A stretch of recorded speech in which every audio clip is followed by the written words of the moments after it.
Today's episode of Inside Lines is going to be all about controversy. Both Hailie Deegan and NASCAR had taken heat from race fans around social media over their recent actions.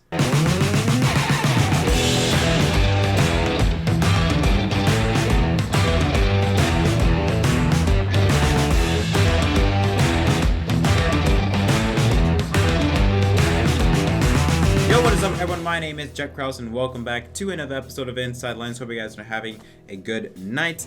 Like I said, today's episode is all about controversy. The two stories we have in store for you is going to be first involving Hailie Deegan and what she said that got her in hot water, and NASCAR really considering a change that just makes no sense. But before we jump into today's show, if you haven't already, don't forget to leave a like and subscribe to our content. It means a lot to me and this channel. So let's start off with Hailie Deegan, quite possibly NASCAR's hottest prospect in decades maybe, has come under fire over comments she made yesterday during her very first Twitch stream on iRacing. In a short little clip that was posted on Twitter, she said this regarding an incident on the racetrack. This is fun. Oh, hey, who's the retard behind me? Don't do that, please. Now here's the thing with social media. If you say something that's controversial, it's going to spread very quickly. And this situation was no different. A lot of backlash was heading towards Hailie Deegan, so she had to make a response, and she did. I'm going to read it from my screen, but you can see it on the bottom of your screen. She said, "Earlier tonight, I used an insensitive word during an online race being broadcast on Twitch. It was inappropriate slang and a stupid thing to do. I apologize to everyone who was offended by it. There's no excuse for it, and I know I have to do better for my sponsors and fans." And I do have one problem with this apology. It's simply put that it's not a slang, Hailie, it's a slur. Because the R word, if you don't know the context of the word, is basically a word that is used to describe unintellectual people or to describe people with mental disabilities. An article on Boston University basically explains why this word is a problem. The article states that the word basically is an exclusive term that further negative stereotypes about people with disabilities. It can be hurtful whether it is directed towards a person with a disability or when used as a synonym for dumb or stupid. When used in this way, it is equivalent to saying people with disabilities are stupid. So yeah, this word is indeed a problem, and NASCAR has decided to respond by saying that she needs to go to sensitive training before she's allowed to compete in the 2021 season, which in my opinion, I think that is the best, way to respond. This is nothing like the Larson situation. I mean, you cannot compare the two. What Hailie said still was not good, is nowhere near the levels of Kyle Larson. I think have her do sensitivity training, I think that's really the best form of punishment you can get. I don't think it's, rad enough to be suspended for or gets to be canceled for. But I think it was a good response that NASCAR made to say, hey, you need to go to sensitivity training, get that word out of your language. Now, people are wondering, why this was getting so much attention. I had people saying, oh, why y'all making this much of a deal? It's not that bad. Or I had some people saying, y'all are soft, which I'm really starting to hate that phrase. Because there's a difference, I think, between being non-PC and being insensitive. There's a line there. And I think that people are saying that y'all are soft for a situation like this. I think you're on the line of being insensitive.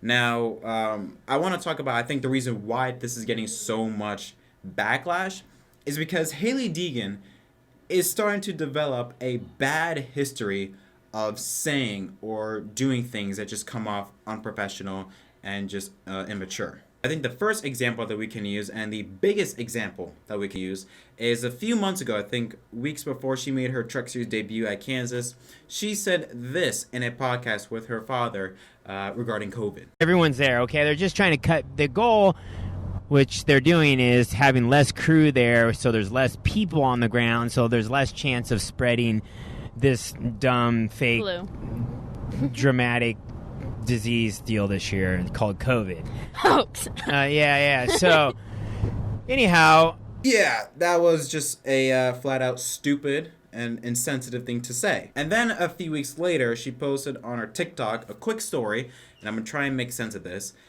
Basically, she posted herself on TikTok saying on how this guy came up to her trying to flirt with her, and said, "Sup, girl," or whatever. And she either laughed him off or did something saying along the lines of, you don't talk to me unless you have a certain car, because I think the guy had a Jeep and she was making fun of him for driving a Jeep. And then people were calling her out because The car that she drives, Ford gave to her. She never bought a car. She never bought the car for herself. So a lot of people were getting on her for saying, how are you going to make fun of someone else's car when you didn't really buy a car for yourself? Someone just gave it to you. So it's something along those lines. If someone can explain to it a lot better in the comments, please do. But I think it's along those lines. But now you have those two incidents in a short amount of time. And now you add this incident. She's starting to develop a bad, I don't want to say bad image, but let's just say as of late, you've heard a lot more bad stuff about Hailie rather than good stuff. Again, back then, all we've heard was great things by Hailie, you know, such good things by Hailie, you know, winning her first K&N race, or Arkham Menards West race, you know, winning another one at Vegas on the dirt, you know, she's going to be a prospect, she's going to be this and that and all that stuff. And now we're getting nothing but bad stuff from her, which is a shame because, again, I want Hailie Deegan to succeed because I feel like if she does succeed, NASCAR as a whole succeeds. I mean, to get in a sport and to do well in a sport that's mainly dominated by male, in fact, it is dominated by male, not mainly, it is. It's very hard for women to come out there or come into this sport and succeed. And if Hailie were to do that, that'd be wonderful. So I want Hailie to succeed. But she's gotta, you know, again, you're in a spotlight now. Not like me. I'm a nobody, okay? Hailie has way more, you know, people around her, way more followers, way more everything. She has a bigger spotlight on her. And when you have a bigger spotlight, you have to be careful what you say. And as of late, she has not done a good job at doing that. You know, make sure she doesn't say the wrong thing, or make sure, you know, she doesn't say anything that gets on people's nerves. I do not want her to be silenced or censored, because if you do go on her social media and, you know, when it's all good, she's a very fun, outgoing person, at least from social media, from what I've seen on her. And that's all great. You know, that's something we want to see. We want to see more NASCAR drivers with personality. But then you gotta, like, make sure, okay, you can do this, but you can't do that because of your status. And right now, I don't think Hailie Deegan has done a really good job of doing that. So hopefully, maybe, you know, this sensitivity training can, you know, put her in a shape, you know, to get ready for the 2021 season, and, you know, just make sure that, hey, you gotta be careful. Just think before you speak. Simple as that. Just think before you speak. But yeah, I think that's the reason why so many people, you know, have been going at her. I think if this was just a one-time thing, if this was the only bad thing she did, I don't think it would have gotten this much heat. But again, because of the prior stuff she has done in recent weeks, it's all sort of building up and building up and building up to the point where it's like, to the point where maybe your image is being attacked now. And once that happens, it's not going to be good, especially on social media, because with all the whole cancel culture and things like that. And yeah, that's all I really got to say. It was a very stupid thing for Hailie Deegan to say. I'm glad she apologized. And I'm glad that NASCAR took the initiative so quickly, you know, to say, hey, you need to go to sensitivity training. You need to get that word out of your language. And now on to our final story. If you watched the 2020 NASCAR All-Star race from Bristol, you may have noticed a big change on how the cars looked. That change was the number placement. Before, the number was exactly in the middle, right under the window net. For the All-Star race, it was positioned slightly a bit towards the rear wheels to allow for more sponsor exposure to the left, or to the part that's closer to the front wheels. Now, if you remember my video a few weeks ago, or at least a couple episodes ago, I talked about how NASCAR was considering having this be permanent. And now, this report and update, they are really, really considering it, having this be a permanent thing. This is coming from the Sports Business Journal, Adam Stern, very reliable source. They said they're looking to do this to maximize sponsorship exposure. Now, I'm not going to dive too much into this, mainly because I already explained majority of my points in my video a while back, so I don't want to reiterate the same thing. But I do want to say this. This ain't going to work. If you think that this is going to help with sponsorship exposure, you're out of your mind. I mean, main reason for that is because when you take a look at a NASCAR stock car, there are 6 major areas where your sponsor can be shown. On the hood, on the sides, like on the sides above the rear wheels, on the bumper, near the back window, sometimes even on the roof of the car, depending on your paint scheme. Your sponsor is literally on almost every single major part of the race car. If that doesn't work, what made you think just having this 7th spot work as well? And also consider the fact that NASCAR did something like this similar 2 or 3 years ago, back in 2018, when they the spot where the contingency decals are, like the NASCAR Cup Series, the Pole Award, and all those little decals near the front wheels, they're placed out with a giant box of either the Snapchat logo, the NASCAR playoffs, you know, icon logo, or the NBC logo. And the main goal for that was to sort of encourage sponsors to say, hey, look, you could sponsor this part of the car if you want to. It didn't work though. It really didn't work. Majority of other sponsors you saw on that part of the car were sponsors by NASCAR. Again, the Snapchat logo, the NASCAR playoffs icons, the NASCAR Heat logo, or the NBC logo. That was it. So if back then it didn't work, clearly didn't bring in any So if back then it didn't work, clearly didn't bring in any sponsors, and if so, really didn't help, then why does NASCAR think that this situation is going to work as well?